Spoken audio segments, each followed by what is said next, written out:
다음은 본문 말씀 에스겔 37장 10절 봉독하시겠습니다. 에스겔 37장 10절 다 함께 합독하시겠습니다. 이에 내가 그 명령대로 되었더니 생기가 그들에게 들어가매 그들이 곧 살아나서 일어나 서는데 극히 큰 은혜라. 아멘. 기도하시겠습니다. 하나님 감사합니다. 오늘도 귀한 말씀, 생명의 말씀, 진리의 말씀 우리가 묵상하게 하시니 감사합니다. 주여, 이 시간 성령의 지혜를 부어주시옵소서. 성령이여 임하소서. 말씀을 깨닫게 하시고 이 말씀 오직 순종으로 아멘으로 하나님께 영광 돌리는 우리 되게 하여 주옵소서. 우리를 구원하신 예수님의 이름으로 기도드리옵나이다. 아멘. 오늘은 에스겔서의 교훈을 함께 생각해 보시도록 하겠습니다. 에스겔은 주전 593년에 하나님께 선지자로 부르심을 받습니다. 30살의 나이였는데 그때 하나님께서 말씀을 전하라 사명을 주십니다. 그런데 그 말씀은 신명기 때부터 토라 때부터 전해왔던 말씀에 순종하면 복을 주시고 또 불순종하면 화를 주신다 하는 두 가지 길이었습니다. 그런데 그 말씀을 전할 때에 듣는 사람들이 듣든지 안 듣든지 전하라 라고 하나님 말씀을 하십니다. 왜냐하면 그들이 에스겔이 나가서 전해야 할 그 대상자들이 굉장히 얼굴이 두꺼운 사람들이었기 때문입니다. 이사야하고 좀 비슷한데요. 마음이 굳고 얼굴이 뻔뻔한 자들에게 말씀을 전해야 한다라고 이야기를 합니다. 그래서 사실은 어떻게 보면 굉장히 힘 빠지는 일이에요. 아주 고난의 가시밭길입니다. 그래서 에스겔이 이후로 이제 긴 48장까지 다양한 상징과 비유로 하나님 말씀을 전파하는데 그러나 이제 내용은 똑같습니다. 하나님 말씀에 순종하라 복을 받을 것이요 불순종하면 벌을 받을 것이다. 똑같은 말씀입니다. 그런데 에스겔이 진리의 말씀, 생명의 말씀을 들을 때에는 마음이 기뻤는데 근데 나가서 전할 때에는 힘들었어요. 왜냐면 그 듣는 사람들의 반응이 아주 완고하고 오히려 더 괴롭히고 하니까 그것을 마치 상징하기도 하듯이 말씀이 적힌 게 당신 두루마리였잖아요. 그것을 먹어라 했는데 입에서는 아주 달았어요. 꿀같이 달았는데 배에 들어가니까 아주 써요. 하나님 말씀에 우리가 진리대로 살아야지 생각할 때는 참 기쁘고 감사하지 않습니까? 그런데 그걸 나가서 실천을 하려면 어려워요. 실천할 때가 되면 너무너무 어려우니까 막 쓴 그러한 맛이 나는 것 같습니다. 부르심을 받고 나서 1년 후에 주전 592년에 이제 에스겔이 환상을 봅니다. 그리고 하나님께서 환상 가운데 이스라엘로 예루살렘으로 그를 데리고 가셔서 왜 이스라엘이 망하고 있는지 남유다가 망하고 있는지를 이유를 다시 한번 알려주십니다. 첫째는 하나님만 섬겨야 할 성전에 온갖 가증한 우상들이 가득 채워져 있었습니다. 그런데 그 악행의 사회 지도층들이 당시에는 제사장들과 그러한 레위인들이 앞장을 섰습니다. 그러니까 하나님의 영광이 성전 안에 있어야 되는데 이 예루살렘을 떠나십니다. 두 번째는 백성들이 또 문제가 있었습니다. 항상 수요가 있는 것에 공급이 있다는 이야기가 있죠. 자기들 가려운 귀를 긁어줄 메시지만 원합니다. 설교를 듣는데 자기가 듣고 싶은 것만 채널을 돌려서 들어요. 듣기 싫은 거 하나님이 순종해라 나눠라 내려가라 하는 거는 듣기 싫어. 싫어합니다. 꺼버립니다. 당시에 인기 있었던 사람들 거짓 선지자들은 거짓 평화를 전했습니다. 하나님이 우리와 함께 하신다. 평화를 누릴 것이다. 또 거짓 번영을 선포했습니다. 이 나라 유다가 저 바벨론을 물리칠 것이다 라고 거짓 민족주의를 선포했습니다. 얼마나 그들이 악했는지 의인의 대명사 3명이 보통 있거든요. 노아와 다니엘과 욥이 있는데 그 3명이 있더라도 그들만 구원받을 것이다. 마치 롯과 똑같은 거죠. 소돔 가운데서 롯만 구원을 받았잖아요. 그 가족만. 그만큼 악하다라는 것을 다시 한번 알려주십니다.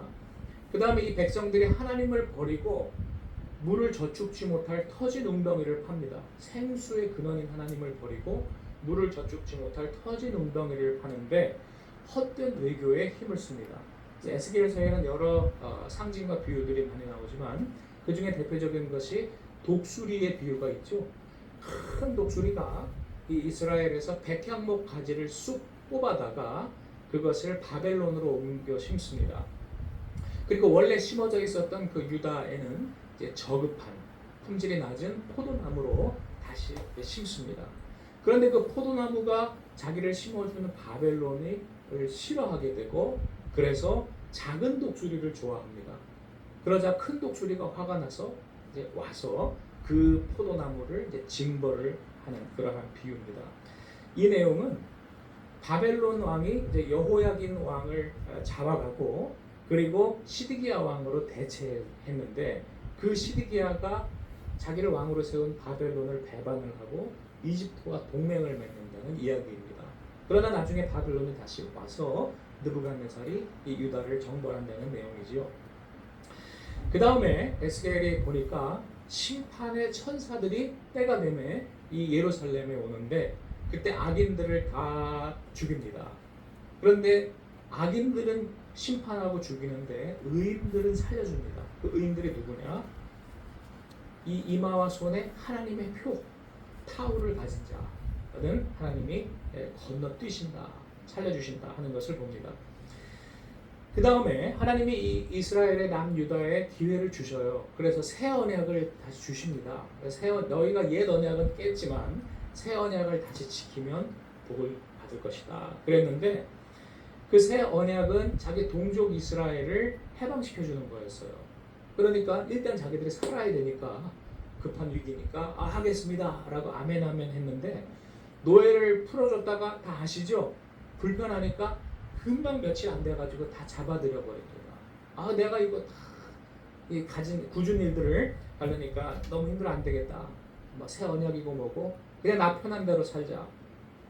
라고 해서 하나님과 다시 맺은 새 언약을 파괴하는데 그때 아주 대입이 되는 것이 레갑 족속은 불편하기 짝이 없는 언약을 지킵니다. 그래서 하나님이 레갑 족속을 칭찬하시죠. 그리고 이 백성들이 예레미야의 말을 듣기 싫어가지고 특별 감옥에 투옥을 합니다. 에스겔은 저기 바벨론에 지금 끌려가 있고요.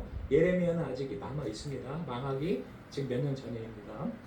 그런데 이 특별 감옥에 갇힌 예레미야를 구출해 준 사람은 자기들이 하나님의 장자라고 그렇게 뻐겼던 유대인들이 아니고 바로 비주류, 사람들한테 별로 그렇게 대우받지 못했던 것 같은 구스인 에벤멜렉이었습니다. 이 사람은 위험을 감수했어요.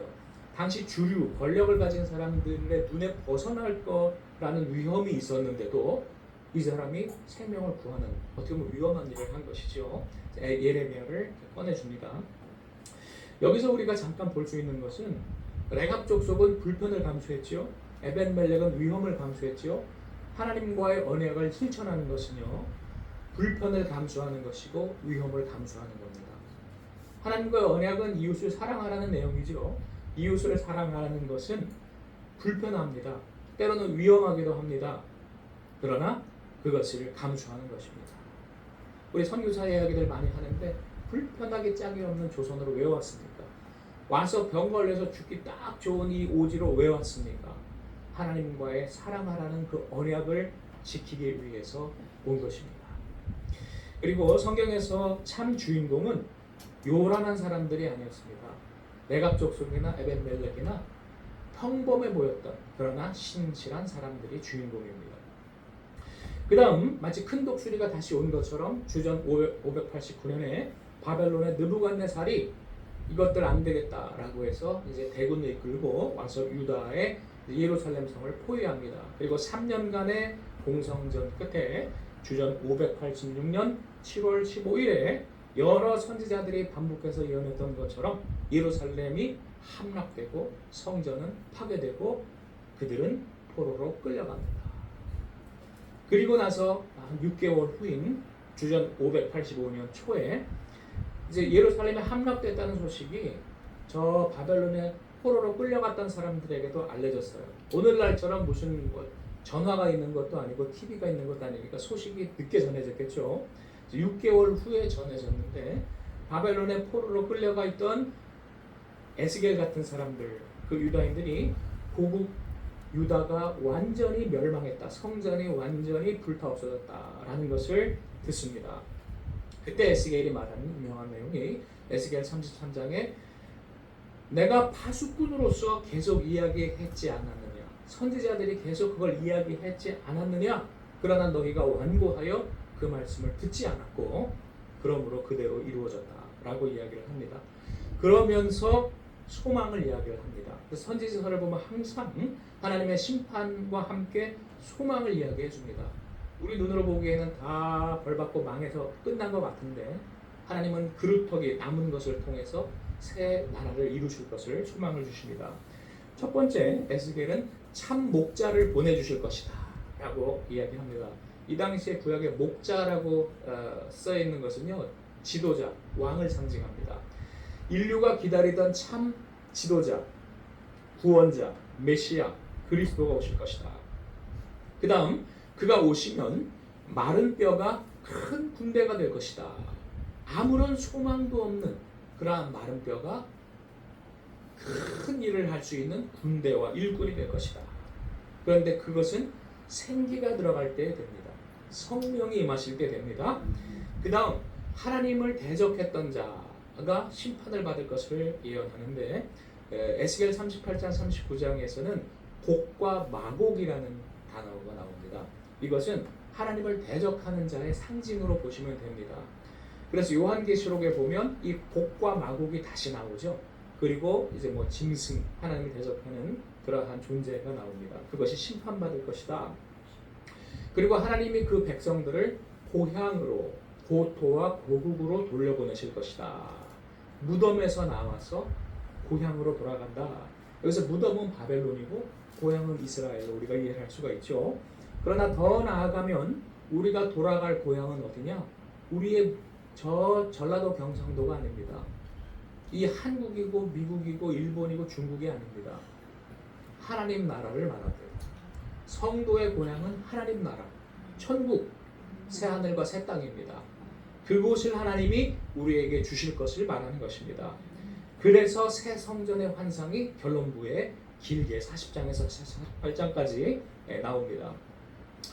그런데 이 새 성전이 지어지려면 세상 권세가 이제 심판받아야 되잖아요. 아까 곡과 마곡이 그걸 상징하기도 했는데 이 당시의 세대의 그 제국 또 하나님의 백성들을 괴롭히고 포로로 끌고 갔던 그 나라는 바벨론입니다. 그런데 이 새 성전의 환상을 이야기하던 그때의 바벨론은 하늘에 새도 떨어뜨리는 당대 제국이었어요.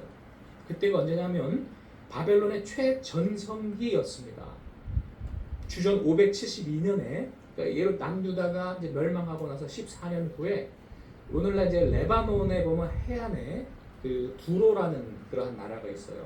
해안과 그다음에 그 섬 포함해서 이 두로의 그 요새가 난공불락이었습니다. 이게 육지에서 조금 떨어진 그러한 섬이었는데 그게 자연적인 요새가 되죠. 그래서 이 바벨론이 두로를 정복하는데 큰 애를 먹었고 나중에 한 200년 지나서도 헬라 제국에서 이 알렉산더 대왕이 이쪽으로 또 원정을 왔을 때에도 이 두로를 점령하는데 굉장히 큰 애를 먹었습니다. 그만큼 난공불락인데 이 두로 요새를 바벨론이 정복을 합니다. 느부갓네살이. 그러니 뭐 세계 최강의 군대와 무기를 가지고 못할 게 없는 그 바벨론이 망한다? 생각도 못하는 거예요. 세계 제국이 망한다? 생각도 못하던 그때의 에스겔이 그 바벨론도 망할 것이고 세상의 권세는 심판받을 것이고 하나님의 나라가 우뚝 설 것이다. 새 성전을 지으실 것이다. 이걸 이야기합니다. 그러니까 이 예루살렘이 망한다는 예전의 예언도 사람들이 좀 믿지 못하고 순종 못했지만 근데 망하고 나서도 이젠 바벨론이 망한다는 것도 지금은 아마 믿지 못할 그러한 상황이었을 때 에스겔이 그걸 또 예언을 했어요. 그런데 바로 이때를 아마 전후에서 아마 직후로 추정이 되는데 그때 느부갓네살 왕이 갑자기 정신병이 됩니다.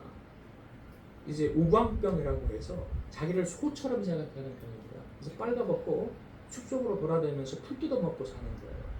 뭐 자연인 중에 아주 뭐 비교할 수 없을 만큼 엄청난 자연인이 되는 거죠. 다니엘서에 비슷한 이야기들이 있죠. 아주 교만의 극에 달했을 때 높은 나무의 꿈을 꾸고 바벨론 왕궁에서 거닐면서 교만한 말을 딱 내뱉었을 때에 그러니까 추락을 하죠. 그때가 바로 이 시점입니다. 그리고 7년간 이 느부갓네살 왕이 추방이 되었었다라는 기록이 역사자료에 남아 있습니다. 그리고 이제 이 정신병에서 좀 회복이 되고 그리고 다시 이제 돌아오는데 다니엘서에서는 뭐라고 이야기를 합니까? 느부갓네살 왕이 교만했을 때에는 추락을 하는데 겸손해졌을 때 하나님이 이 모든 역사를 주관하신다는 것을 깨달았을 때 하나님을 경외했을 때 그를 다시 회복시키시고 총명을 그에게 주셨다. 이 말씀을 주신 것과 일치합니다. 어쨌든 바로 그때 아직은 바벨론이 세계 최강의 지위를 차지하고 느부갓네살도 아주 최고의 지위에 있을 때 에스겔이 저 바벨론도 무너질 것이고 이 땅의 권세가 무너지고 하나님의 새 나라, 새 성전이 지어질 것이다 라는 것을 예언한 것이 에스겔 후반부입니다. 그런데 그 새 성전은 특징이 있죠. 하나님이 뜨신 산돌, 다니엘서에는 사람의 손으로 뜨지 아니한 돌이 와서 그 세상의 나라를 무너뜨리고 태산을 이룬다고 했죠. 그러한 신비한 돌, 산돌, 모퉁이 돌 위에 새 성전이 건축이 됩니다. 그 다음 새 성전은 정방형입니다. 토라에 나온 옛 성전은 직사각형입니다. 그런데 에스겔서와 요한계시록과 이후에 나오는 그 환상 속에 주시는 새 성전은 정방형이고 그곳에 12문과 12기초석이 예전에는 12지파의 이름만 있었는데 이제는 12지파와 함께 12사도의 이름이 같이 들어가요. 그것은 이스라엘 유다 민족 중심이 아니고 그 모든 이방의 사람들도 함께 성전을 지어간다는 뜻입니다. 이것은 성전이 새로운 기독교가 아니면 원래 하나님의 그 뜻이 평등이었음을 말씀하는 것입니다. 그리고 나서 하나님의 영광이 떠났던 영광이 성전으로 돌아옵니다. 돌아오고 나서 그 성소에서 생수가 흘러나오기 시작하는데 처음에는 작은 졸졸 흐르는 그러한 조그마한 시냇물이었지만 그것이 갈수록 넓어지고 깊어지고 그 좌우에 강이 되고 좌우에 나무가 자라서 생명나무가 되고 생명의 잎사귀는 사람의 상처를 치유하고 생명나무의 열매는 아주 먹기에 좋은 열매를 맺습니다. 성령의 열매를 맺는다는 거죠. 그리고 그 성령의 열매는 친절하고 온유하고 겸손하고 자비하고 봉사하고 겸손하고 청빈하니 이것이 주위 사람들의 보기에 너무나 좋은 그러한 영적인 양식이 되는 것입니다. 이 이미지가 요한계시록 22장에도 똑같이 사용이 됩니다. 그것은 시대를 초월해서 이 에스겔 시대와 사도 요한의 시대는 600년 차이가 있어요. 그런데 본 건 똑같다? 하나님의 어떠한 새 나라의 모습은 시대를 초월한다는 것을 말합니다. 그리고 하나님이 거기에 계신다. 여호와 삼마로 끝납니다. 임마누엘, 하나님이 우리와 함께 계신다 하는 이야기죠. 결론을 맺겠습니다. 여기서 중요한 것이 있습니다. 에스겔서의 가장 중요한 내용은 우리가 앞에서 이야기했던 것은 하나님이 역사를 섭리하시고 주관하시는 것이 어떻게 척척척 퍼즐처럼 맞춰지느냐에 대한 내용인데 너무나 신비해요. 그것은 우리가 정말 잘 알기 힘든 그러한 놀라운 모습입니다. 그런데 하나님이 그것을 이루시고 새 나라와 새 성전을 주실 때에 중요한 것은 그 새 성전에 가장 중요한 핵심이 있습니다. 껍데기보다 내용이 중요하죠. 내용이 알맹이가 뭐냐? 새 마음을 주십니다. 한 마음을 주시고 새 마음을 주십니다. 그것은 새 영으로 표현이 에스겔서에 많이 되죠. 에스겔 11장 36장에 새 영, 새 마음, 한 마음을 주신다. 맑은 물로 정결케 씻어주신다. 그리고 돌 같은 마음이 생고기 같은 마음이 될 것이다. 서로 딱딱하고 교만하고 그냥 이용해 먹을 그러한 마음만 가진 사람들이 서로 겸손하고 내가 섬겨줄 마음만 가지게 된다. 여러분, 이런 나라에서 살고 싶지 않습니까? 그런데 아직은요, 여러분 조심하셔야죠. 조금만 방심하면 사기당하기 좋은 그런 나라죠 지금. 그래서 여러분 전화 받을 때도 조심하셔야 되고 보이스피싱 조심하셔야 되고 주변에 조금 친절하게 하는 사람 조심하셔야 되고 언제 어떻게 사기당할지 몰라요. 조심하셔야 되고 믿으면 안 됩니다. 그런데 하나님이 만드신 새 나라는 서로 믿을 수가 있고 서로 이용해 먹지 않고 내가 그를 섬기려고 하고 어떻게 보면 좀 비현실적이죠. 비현실적이면서도 우리가 정말로 살고 싶은 그러한 새 나라입니다. 그것이 여러분의 가정과 우리 한국 교회와 우리 대한민국에 이루어지기를 소망합니다. 그런데 그 핵심이 뭐냐? 새 마음에서 시작이 됩니다. 새 마음을, 새 영을 가져야 사람이 변화가 되죠. 여기서 포인트가 하나 있습니다. 새 마음은 하나님이 주시는 것입니까? 내가 확정하는 것입니까? 답이 벌써 두 가지 다른 답이 나왔죠? 근데 둘 다 맞아요. 둘 다 맞아요. 이것은 어떤 시각에서 보느냐에 따라 다릅니다. 그래서 이것이 둘 다 맞는 것이 예정론도 맞고 자유의지론도 맞다고 하는 말처럼 우리가 인간의 논리학으로는 좀 모순되는 것 같이 보이지만 하나님의 입장에서는 그렇지 않아요. 둘 다입니다. 그래서 이 모든 변화가 이루어지는 것은 하나님의 성령이 우리에게 임하실 때인데 성령이 임하셔서 우리에게 새롭게 모든 것을 바꾸실 때에 여러분 보세요. 에스겔에게 하나님이 생기, 성령이죠. 생기가 들어갈 때 마른 뼈가 큰 군대가 되는 환상을 보여주셨잖아요. 하나님이 하지 않으신 딱 하나가 있습니다. 그게 뭘까요? 대언입니다. 생기야 불어오라. 하나님이 하실 수 있잖아요. 근데 왜 에스겔에게 하라고 하셨을까요? 참 희한합니다. 다 준비해 주시고 생기까지 사방에 동서남북 모든 것을 말하는 것이죠. 사방에 다 준비가 됐어요. 근데 에스겔에게 딱 하나 순종하라고 하십니다. 그것이 대언하랍니다. 대언하라. 뭐라고? 생기야 불어와라. 사방에서 불어와서 이 소망이 없는 마른 뼈에게 들어가라. 에스겔이 이것이 마른 뼈가 살아날 줄 믿느냐? 그러니까 대답을 못했어요. 속으로 안 믿는 거죠. 안 믿는데 근데 그래도 아니요라고 대답 안 한 건 그 중에 한 절반은 점수를 딴 거예요. 믿어지진 않는데 순종한 것이 에스겔의 큰 장점입니다. 오늘 성령이 모든 것을 이루십니다. 성령이 임하실 때 큰 권능을 받습니다. 그런데 한 가지 우리가 해야 할 것이 있습니다. 그것이 무엇입니까? 대언하는 것입니다. 성령이여 임하소서. 성령이여 임하소서. 어떻게 보면 이것이 마음을 확정하는 겁니다. 내 마음을 세상에 다 열어주고 세상의 것들이 가치관에 들어와서 뛰어놀도록 했었는데 하나님 내가 회개합니다. 그것들 다 잡아 빼내버렸습니다. 이 비고 비인 내 마음에 성령이여 임하소서. 성령께서 주인이 되어 주시옵소서. 성령의 말씀만을 내가 이제부터 순종하겠습니다. 요 한 가지를 우리에게 맡기셨어요. 볼지어다 내가 문 밖에 서서 두드리노니 누구든지 내 음성을 듣고 문을 열면 내가 그에게로 들어갈 것이요. 예수님이 문을 팍 부술 힘이 없었겠습니까? 잊고도 남았는데 문을 부수지 않아요. 이것도 참 신비입니다. 오늘 우리를 변화시키시는 성령이 우리 가까이에 계신 것을 우리가 믿읍시다. 우리 눈으로 보기에는 모든 것이 소망이 없는 마른 뼈 같을지라도 바깥이건 우리 자신이건 성령이 임하시면 모든 것을 새롭게 하실 것을 믿읍시다. 그리고 우리 대언합시다. 성령이여 오시옵소서. 기도하시겠습니다.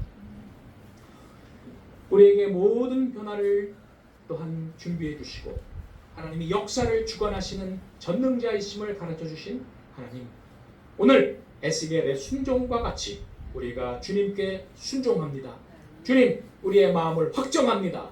두 마음을 가졌던 우리의 모습을 회개하고 우리가 세상에 돈에 절했던 우리의 모든 부끄러운 과거를 회개하고 하나님께만 예배하고 하나님께만 절하며 하나님께 말씀만 순종할 것을 결심합니다.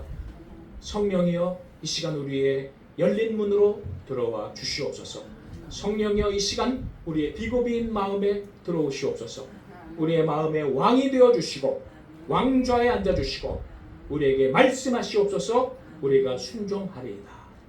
하나님 홀로 영광 받으시기를 원하옵고 우리를 구원하신 예수님의 이름으로 기도드리옵나이다. 아멘. 찬송 211장